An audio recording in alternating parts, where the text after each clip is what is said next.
आपके second year का जो फोर्थ सेमेस्टर है, यानी इकोलॉजी टॉपिक से कुछ हिस्सा रह गया था, उसको अध्ययन करेंगे। देखिए आज हम लोग इकोसिस्टम के बारे में पढ़ेंगे, इकोसिस्टम के प्रकार के बारे में पढ़ेंगे। हम देखते हैं इकोलॉजी के बारे में। इकोलॉजी क्या है, मैंने कहा था इकोलॉजी जो है ग्रीक वर्ड से बना है, क्या, आइकास और लोगस। इसका अर्थ होता है हाउस, जो आपने पढ़ चुका है, यानी घर, यानी आवास। इसका क्या होता है, अध्ययन, यानी घर का अध्ययन करना, यानी आवास स्थान का अध्ययन करना। यानी जैसा कि जानते हैं कि पृथ्वी है, इसमें विभिन्न प्रकार के जो जीवधारी पाए जाते हैं, और ये क्या है, यह वातावरण है। यानी तो इनके बीच में जो संबंध पाया जाता है, ये बता सकते हैं कि विज्ञान की वह शाखा जिसमें हम जीवधारियों और वातावरण के बीच के संबंधों का अध्ययन करते हैं, that is commonly known as ecology. यानी जीवधारियों के आवास स्थान और वहां पाए जाने वाले वातावरणिक कारकों का अध्ययन करना है, क्या कहलाता है, इकोलॉजी कहलाता है। और इकोलॉजी जो टर्म है सबसे पहले किसने दिया था, अर्नेस्ट हेकल ने दिया था, कब, 1869 में। अब हम इकोसिस्टम की बात करते हैं। अब जब इसकी बात करते हैं, हम संपूर्ण क्षेत्र की बात करते हैं कि वह स्थान जहां सभी प्रकार के जीवधारी और उनके वातावरणिक कारकों के बीच का अध्ययन करते हैं। इकोसिस्टम में क्या होता है, एक पर्टिकुलर एरिया ले लेते हैं, उसमें पाए जाने वाले जीवधारी और उनके वातावरण के बीच का जो संबंध होता है उसको हम इकोसिस्टम कहते हैं। जैसे अगर मानते हैं यहाँ पे वन का परितंत्र, घास का परितंत्र, मरुस्थल का परितंत्र। अब वन का जो परितंत्र है क्या है, एक निश्चित एरिया है, इसमें पाए जाने वाले निश्चित जीवधारी होंगे, चाहे पेड़ पौधे क्या होंगे, निश्चित होंगे। घास के मैदान में निश्चित होंगे, मरुस्थल में निश्चित होंगे। उसी तरह अगर हम जलीय परितंत्र की बात करते हैं तो नदी में क्या हो जाएंगे, उस नदी में पाए जाने वाले जीवधारी और जो छोटे मोटे पौधे पेड़ पौधे उगते हैं, उनके बीच के संबंध का अध्ययन हम करते रहते हैं।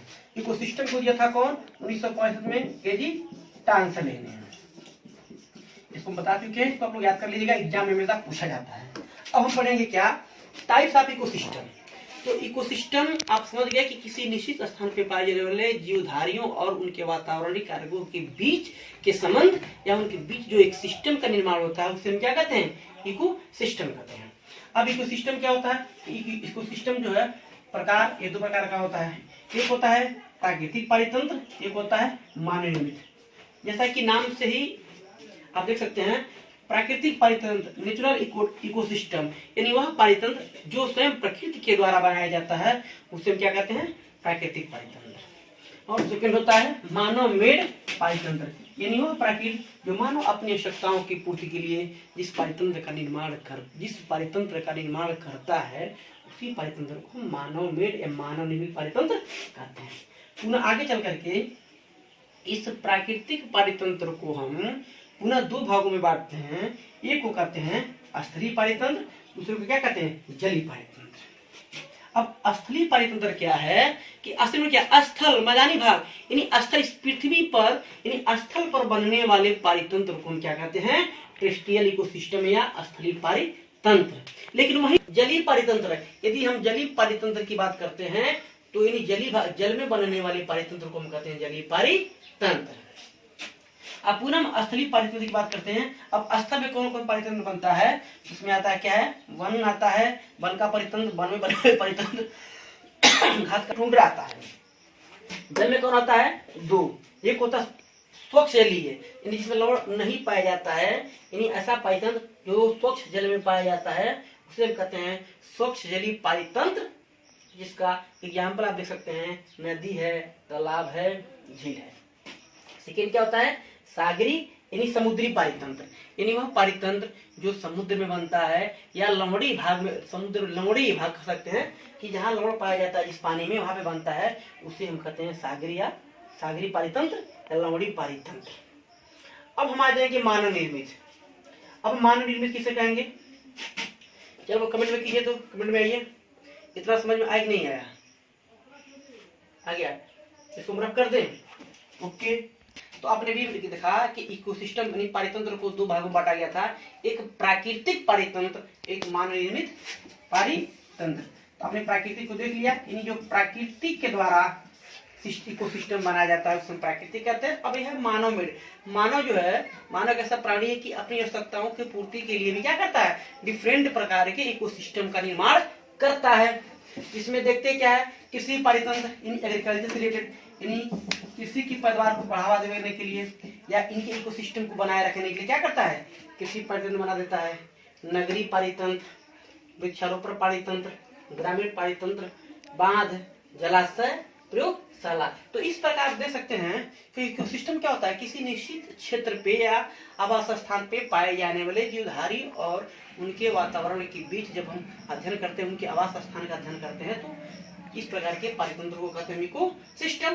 तो अभी आपने देखा, अब हम करते क्या है कि एक जो जलीय पारितंत्र, एक पारितंत्र फिगर बना करके आपको क्या करते हैं, आपको समझाते हैं। तो आपने देख लेना कि इकोसिस्टम को दो भागों में बांटा गया है, एक मानव निर्मित को प्राकृतिक में आपने देखा इसको दो भागों में बांटा गया था, एक स्थलीय पारितंत्र और एक जल पारितंत्र। स्थल में आपने देखा क्या था, वन था, घास का मैदान था, मरुस्थल था, टुंड्रा था। उसी तरह जल में भी आपने देखा उसको भी दो भागों में बांटा गया है, एक स्वच्छ जल का पारितंत्र, एक खारे पानी का पारितंत्र। और आपने यहाँ पे क्या देखा, मानव निर्मित पारितंत्र। इसमें क्या होता है, कृषि पारितंत्र, नगरीय पारितंत्र, वृक्षारोपण पारितंत्र, ग्रामीण पारितंत्र। अब हम करते क्या है कि एक फिगर के माध्यम से आपको इस इकोसिस्टम के बारे में समझा देते हैं, ताकि आप क्या करेंगे, हर प्रकार का जो इकोसिस्टम आपके मन में क्या हो जाएगा, बैठ जाएगा कि इकोसिस्टम एक्चुअली होता क्या क्या है, कैसे कैसे इकोसिस्टम चलता रहता है। तो अगर आप लिख लियो तो इसको हम साफ कर लें।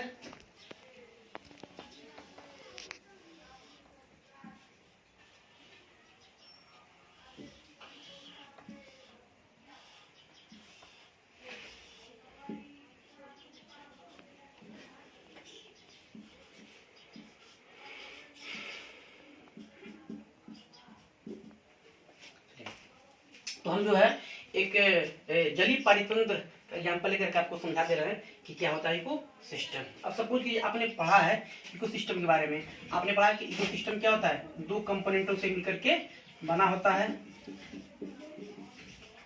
एक होता है अजैव तत्व, और ये क्या होता है, जैव तत्व। आपने जैव तत्व में क्या पढ़ा था, आपने इसमें उत्पादक के बारे में पढ़ा था और उपभोक्ता के बारे में पढ़ा था, और तीसरा जो है आप घटक के बारे में पढ़ा था। इसमें आपने पढ़ा था क्या, अकार्बनिक के बारे में, अकार्बनिक, इसमें आप मृदा की बात आपने किया था, वाटर की बात किया था, जल की बात किया था, और एक आपने क्या पढ़ा था, कार्बनिक। इसमें कार्बोहाइड्रेट, प्रोटीन और वसा की बात क्या था। तो हम क्या करते हैं, अब इन घटकों को इसमें देखते हैं कैसे कैसे मिल करके बना होता है इकोसिस्टम। तो आप जानते हैं कि इकोसिस्टम में एक जैव तत्व होता है, अजैव घटक होता है। इन्हीं किसी निश्चित स्थान पे पाए जाने वाले जीवधारियों और उनके वातावरणीय कारकों के बीच, यानी उनके वातावरण के बीच जो संबंध पाया जाता है उसी को हम क्या कहते हैं, इकोसिस्टम कहते हैं। अब हम एक जलीय पारितंत्र का एग्जाम्पल आपके सामने रखे हैं, अब इसको देख करके समझ सकते हैं। अब देखिए, आप जानते हैं कि ऊर्जा का सबसे बड़ा स्रोत क्या होता है, सूर्य होता है। हम क्योंकि सभी पौधे जो होते हैं सूर्य के प्रकाश की उपस्थिति में क्लोरोफिल की सहायता से अपने भोजन का निर्माण करते रहते हैं, और यही ऊर्जा जो है यहाँ से सभी पोषक स्तरों में जाता रहता है। क्योंकि आपको पता है कि energy can not be created not destroy, energy को ना तो हम उत्पन्न कर सकते हैं और ना ही समाप्त कर सकते हैं। तो यही जो एनर्जी जो हम बनाते हैं, पौधा जो एनर्जी लेता है उसी को हम क्या करते हैं, अगले पोषण स्तर पर हम पहुंचाते चले जाते हैं। तो अब देखिए जलीय पारितंत्र कैसे होता है।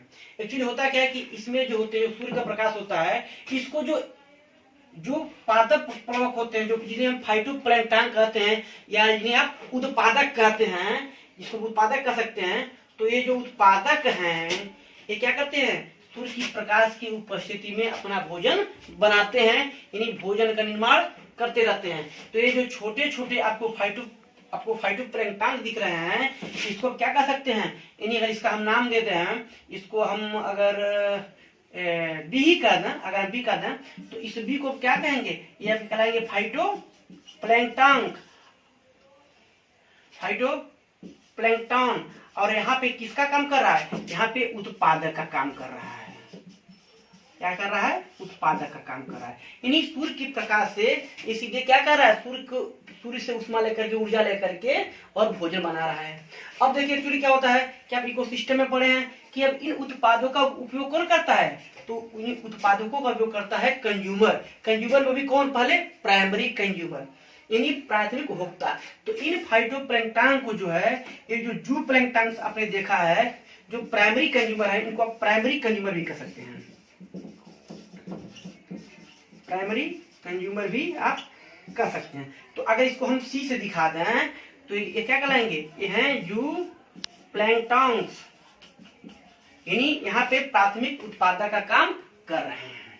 अब आप जानते हैं कि प्राइमरी कंज्यूमर को खाता कौन है, तो सेकेंडरी कंज्यूमर खाता है। अब यहाँ सेकेंडरी, जी भैया तो निकलिए अभी पहुंची, हम एक लेक्चर लेते नहीं, वो लेक्चर लेके हाँ अब तो बनी हूँ।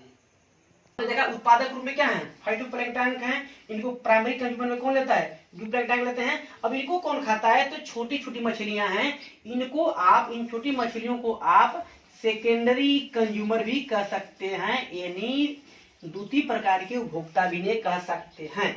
अब इनको कौन खाता है, तो इनको कौन खाता है, ये बड़ी मछलियां खाती हैं, इन बड़ी मछलियों को आप टर्शियरी या तृतीय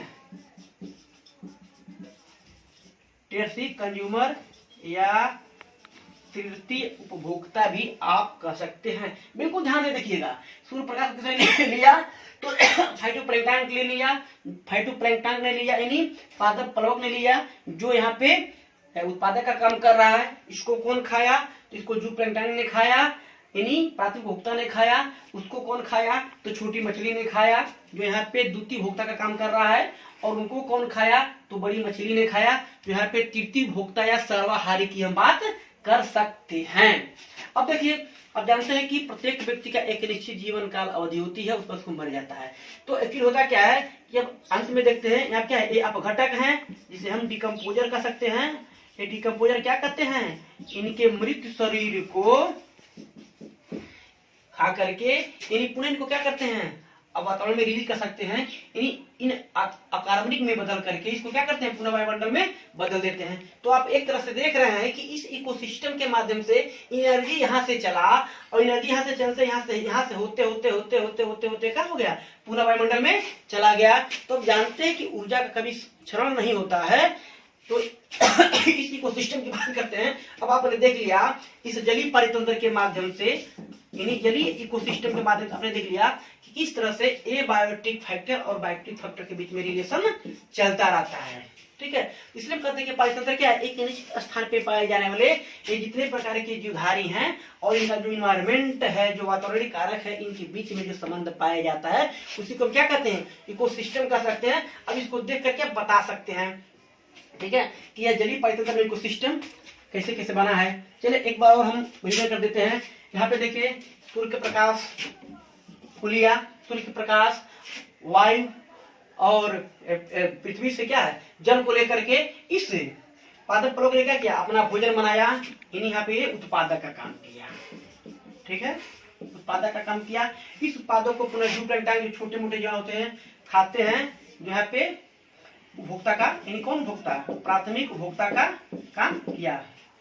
उसके बाद पुनः इनको कौन खाता है, तो छोटी मछलियां खाती हैं, जो यहाँ पे द्वितीय उपभोक्ता का काम करती हैं। पुनः इनको कौन खाता है, तो बड़ी मछलियां खाती हैं, जिन्हें क्या कर सकते हैं, तृतीय उपभोक्ता कर सकते हैं। और इनको मरने के बाद इनके मृत शरीर को जो खाता है उसे हम क्या कहते हैं, उसे हम डिकम्पोजर भी कर सकते हैं। अब देखिए, उत्पादक को जो खाता है इसको हम शाकाहारी कर सकते हैं, जो डायरेक्टली इस भोजन बनाता है इसको क्या कहते हैं, मांसाहारी कर सकते हैं। हर्बीवोरस, कार्निवोरस, और क्या होता है, टॉप मोस्ट कार्निवोरस होता है, यानी सर्वाहारी होता है। तो इस तरह से एक हम परितंत्र की बात कर सकते हैं। और यह परितंत्र जो है एबायोटिक फैक्टर और बायोटिक फैक्टर से मिलकर के, एबायोटिक फैक्टर और बायोटिक फैक्टर से मिलकर के बना होता है, और यही परितंत्र के घटक होते हैं। आगे चल करके हम लोग खाद्य श्रृंखला और खाद्य जाल के बारे में पढ़ेंगे। जल्दी जल्दी कमेंट कीजिए, समझ में आया कि नहीं। बिल्कुल आपको समझ में आएगा, चिंता मत करो राधिका, तुम कमेंट में वो देखो, केवल जहाँ तुमको समझ में नहीं आ रहा है तो तुम बताओ। इसके बाद हम कुछ डाउट क्लास भी लेंगे, कुछ MCQ भी करवाएंगे। ठीक है, एकदम निश्चिंत रहो, एक एक टॉपिक पे हम ध्यान देंगे।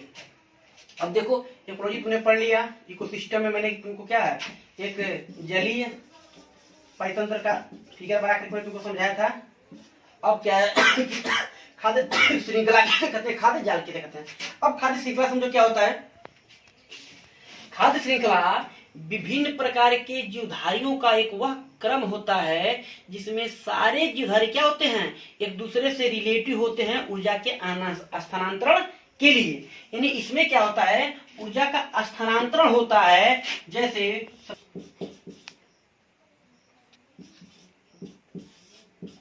सांप, बाज। अब देखिए मैंने क्या कहा, यह जीवधारियों का एक क्रम होता है जिसमें ऊर्जा का स्थानांतरण उत्पादकों से होते हुए प्राइमरी कंज्यूमर से सेकेंडरी कंज्यूमर, सेकेंडरी से टर्सरी कंज्यूमर, अब क्या होता है, यानी जो सर्वाहारी होते हैं उनके तक जाता रहता है। तो हम कह भी सकते हैं कि हरे पादपों द्वारा निर्मित खाद्यों से प्राप्त ऊर्जा को विभिन्न जीवों के क्रमवार अन्य जीवों को खाने और स्वतः भी खाए जाने को हम क्या कहते हैं, खाद्य श्रृंखला कह सकते हैं। या सिंपल शब्दों में कह सकते हैं कि ऊर्जा का जो स्थानांतरण होता है वह उत्पादक से होते हुए उपभोक्ता तक जाता है और इनके बीच में जो एक श्रृंखला बनता है उसी श्रृंखला को हम क्या कहते हैं, उसी श्रृंखला को कहते हैं हम खाद्य श्रृंखला कहते हैं या फूड चेन कहते हैं। अब आपको समझ में आया होगा, जब मैं इकोसिस्टम की बात किया था तो इकोसिस्टम में आपने जब बनाया था यानी उत्पादक बनाया था, फाइटोप्लैंक्टन बनाया था, उसके बाद जूप्लैंक्टन बनाया था, उसके बाद तीनों consumer first second tertiary consumer की बात किया था, फिर डिकम्पोजर की बात आपने किया था। तो ये जो ऊर्जा का स्थानांतरण है उत्पादक से होते उपभोक्ता में जाता है, यानी ऐसा जाल जिसमें ऊर्जा का जो स्थानांतरण होता है उत्पादक से होते हुए कंज्यूमर तक पहुंचता है वही क्या कहलाता है, खाद्य श्रृंखला कहलाता है। इसमें अब एक देखने की बात है कि ये जो खाद्य श्रृंखला में जो प्रोड्यूसर है इसलिए क्या करता है, भोजन का काम करता है, यानी एनर्जी यहाँ पहुंचती है तो इसको खाने का काम यह करता है। लेकिन आगे पुनः देखते हैं टिड्डा जो है मेढक के द्वारा खा लिया जाता है, यानी इसके लिए भोजन का काम यह करता है। पुनः देखते हैं ये मेढक एनर्जी लिया, मेढक भी किसी के द्वारा खा लिया जाता है। पुनः देखते हैं क्या, यह बाज भी किसी के द्वारा खा लिया जाता है। यानी खाने का तात्पर्य है जो ऊर्जा का स्थानांतरण होता है उत्पादक से होते हुए उपभोक्ता की ओर चला जाता है, यानी यही क्या बन जाता है, एक प्रकार खाद्य श्रृंखला बन जाता है।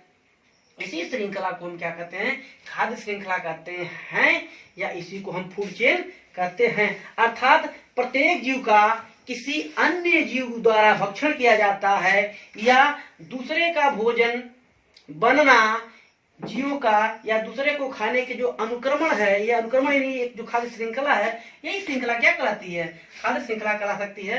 यानी सिंपल शब्दों में कह सकते हैं जो ऊर्जा का स्थानांतरण होता है उत्पादक से होते हुए उपभोक्ता तक चला जाता है, इसी को हमें खाद्य श्रृंखला कहते हैं। क्योंकि यह एक श्रृंखला के रूप में होती है, एक चेन के रूप में होती है। यानी यहाँ पे जो ऊर्जा का स्थानांतरण होता है एक चैन के रूप में होता है। यानी प्राथमिक उत्पादों को प्राथमिक खाया, प्राथमिक को द्वितीय खाया, द्वितीय को तृतीय खाया, तृतीय को चतुर्थ खाया। इन इस प्रकार जो खाद्य श्रृंखला का जो स्थानांतरण होता है वह एक चेन के फॉर्म में हो जाता है। इसीलिए इसको हम क्या कहते हैं, इसको हम खाद्य श्रृंखला के नाम से भी जाना जाता है, जिसे हम खाद्य श्रृंखला कहते हैं। यानी ऊर्जा का स्थानांतरण जो है विभिन्न स्तरों से होकर के गुजरता है। यानी इस प्रकार एक चेन का चेन रूपी फॉर्म का निर्माण कर लेता है, इसलिए हम क्या कहते हैं, हम फूड चेन भी कहते हैं। ठीक है, भोजन ऊर्जा तो क्या, वही भोजन, भाई भोजन ही तो ऊर्जा है, भोजन से ही तो हमें ऊर्जा मिलता है। चलिए अब हम जो है इसके प्रकार के बारे में पढ़ेंगे कि फूड चेन कितने प्रकार का होता है। इसको हम साफ करते हैं।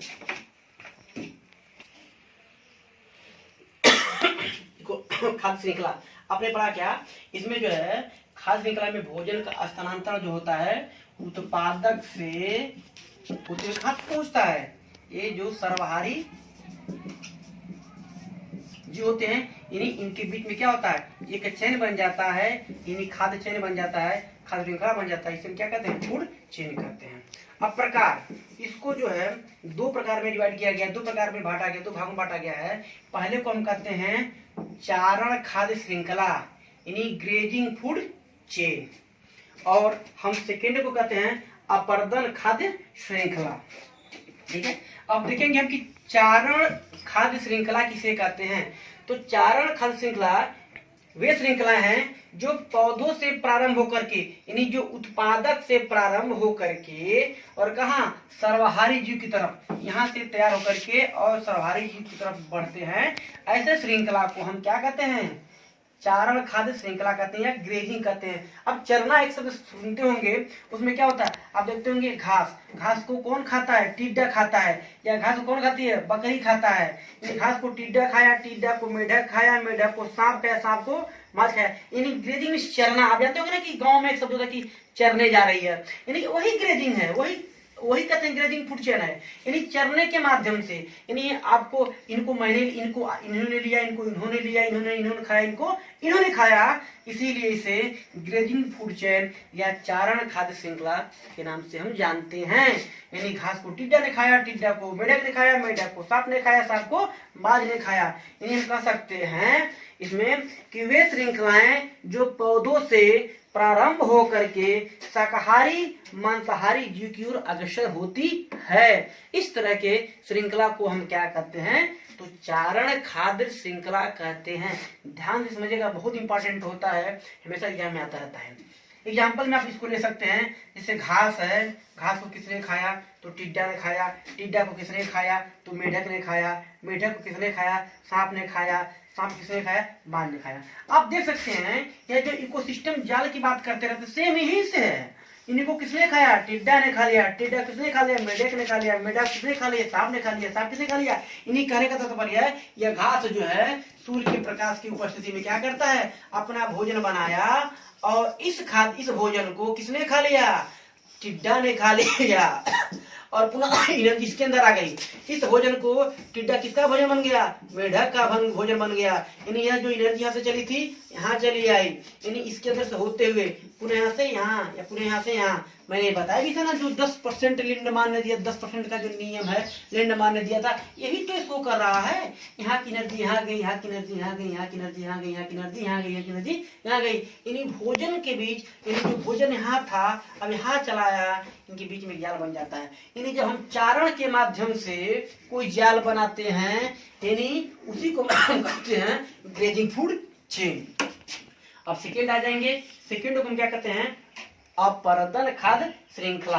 यानी ध्यान दीजिएगा, वे श्रृंखलाएं जो मृतोपजीवी से प्रारंभ होती है तथा जिनका उपयोग परजीवी यानी पैरासाइट एवं परात परजीवी यानी इनके ऊपर जो डिपेंड करते हैं, उपयोग में लाते हैं, उसे हम कहते हैं अपर्दन खाद्य श्रृंखला। हम देख रहे हैं कि मृतजीवी से शुरू होकर के और परात परजीवी तक जाता है। यानी इसको भी कह सकते हैं कि वे श्रृंखलाएं जो मृतोपजीवी से शुरू होकर के और पैरासाइट या हाइपरसाइट यानी परात परजीवी तक जाता है, ऐसे श्रृंखला को हम अपर्दन खाद्य श्रृंखला कहते हैं। जैसे आप देख सकते हैं कि कोई मृतजीवी हो या कचरा हो, उसको कीट खाता है, छोटी चीटियां खा लेती हैं। इस प्रकार आप कह सकते हैं यह जो खाद्य श्रृंखला है, एक यानी भोजन का जो स्थानांतरण है एक जगह से दूसरे जगह पे होता रहता है।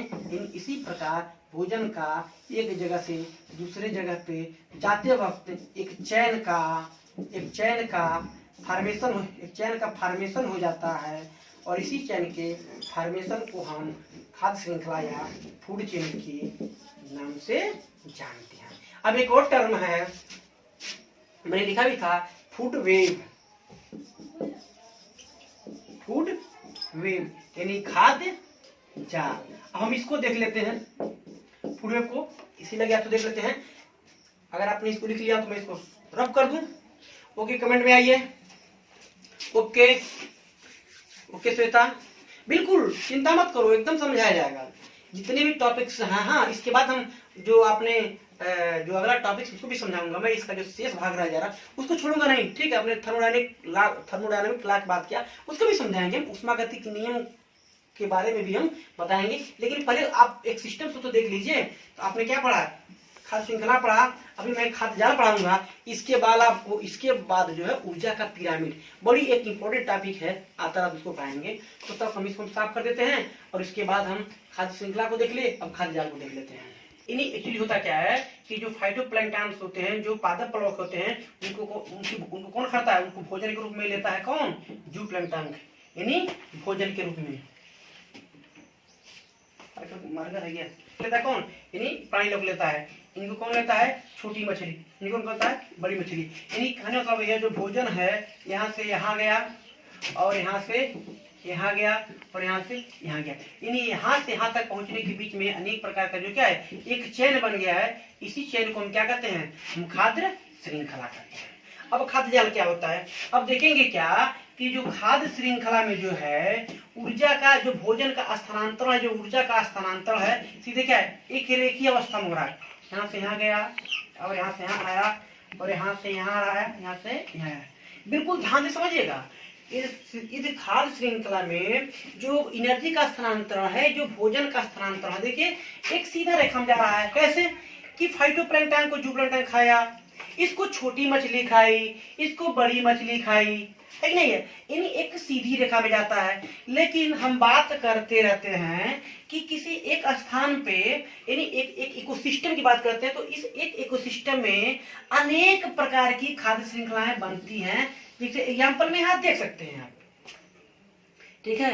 ये सब बात कर सकते हैं कि यहाँ पे तो सीधा चला, लेकिन प्रकृति में जो है एक ही पारिस्थितिकी तंत्र में एक ही अनेक प्रकार के देखते होंगे इस तरह का एक ही प्रकार के पारिस्थितिक तंत्र में यहाँ पे जो जीव है, जैसे क्या है, यहाँ पे घास है, घास को खरगोश खा रहा है, ठीक है? अनेक प्रकार का इकोसिस्टम चल रहा है। जैसे एक स्थान पे अनेक प्रकार का इकोसिस्टम चल रहा है। कैसे कि इस घास को कौन खा रहा है? खरगोश खा रहा है। और खरगोश को कौन खा रहा है? सपोज कीजिए बाज खा रहा है। पुनः इसी घास को कौन खा रहा है? टिड्डा खा रहा है। और टिड्डा को कौन खा रही है? छिपकली खा रही है। लेकिन आप यहाँ देखेंगे इस टिड्डा को बाज भी तो खाता है। पुनः देखेंगे आप, उत्पादक वही है, इसको चूहा भी खाता है। और चूहा को कौन खाता है? सांप खाता है। और कभी कभी नहीं देखने को मिलता है, सांप को कौन खा लेता है? बाज खा लेता है। तो कहने का तात्पर्य है खाद्य श्रृंखला में तो भोजन एक रेखीय गति में चल रहा है, लेकिन जब हम खाद्य जल की बात करते रहते हैं, जब किसी एक ही पारिस्थितिकी तंत्र में अनेक इकोसिस्टम की बात करते हैं, यानी किसी पारितंत्र में अनेक इकोसिस्टम की बात करते रहते हैं, तो जो कई इकोसिस्टम होता है, यानी क्या है, इसमें एक रेखा में न होकर के एक जाल बना लेता है। देखिए ये यहाँ गया, घास को खरगोश खाया, खरगोश को बाज ने खा लिया। घास को टिड्डा ने खाया, टिड्डा को बाज ने खा लिया। टिड्डा को छिपकली ने खा लिया। पुनः घास को चूहा खाया, चूहा ने घास को खाया, चूहा को सांप खा लिया। और सांप ने पुनः, सांप क्या हुआ? पुनः बांस के द्वारा खाया जा रहा है। तो इस प्रकार एक जाल सा बन जा रहा है। एक भोजन का क्या हो रहा है? एक जाल सा बन जा रहा है। और इसी जाल को हम क्या कहते हैं? खाद्य जाल कहते हैं या फूड चेन कहते हैं। बस दोनों में थोड़ा सा डिफरेंस है। देखिए ये जो खाद्य श्रृंखला है, इसमें भोजन क्या हो रहा है? एक रेखीय अवस्था में चल रहा है, एक सीधी क्या है, एक रेखीय अवस्था में चल रहा है। लेकिन आप जानते हैं कि प्रकृति में, परितंत्र में अनेक प्रकार का इकोसिस्टम पाया जाता है। प्रकृति में जब अनेक प्रकार के, उसमें कई प्रकार के इकोसिस्टम पाया जाता है, तो सभी इकोसिस्टम के जो जीव हैं, बायोटिक और एबायोटिक कंपोनेंट हैं, आपस में क्या होता है? कहीं न कहीं जुड़े होते हैं, सीधे या डायरेक्टली या इनडायरेक्टली जुड़े होते हैं। तो आपस में जुड़ने की वजह से इनमें एक प्रकार का जाल बन जाता है। जिसे देख रहे हैं ना, यहाँ पे क्या होता है? एक जाल बन गया। और इसी जाल को हम क्या कहते हैं? हम खाद्य जाल कहते हैं। तो इस प्रकार आपने देखा खाद्य श्रृंखला किसे कहते हैं और खाद्य जाल किसे कहते हैं, ठीक है? तो इसके बाद हम लोग जो है, अब इसके नेक्स्ट जो है हम अगले लेक्चर में करेंगे। इसके आगे भी मैं कंटिन्यू करता हूँ, अगर देखता हूँ, अगर मेरे पास समय रहेगा तो मैं आज ही पढ़ा दूंगा। अब हम लोग जो है पारिस्थितिकी, यहीं पे एक शब्द आता है इकोलॉजिकल पिरामिड। पिरामिड यानी हम क्या करेंगे? हम पिरामिड के बारे में भी अध्ययन करेंगे।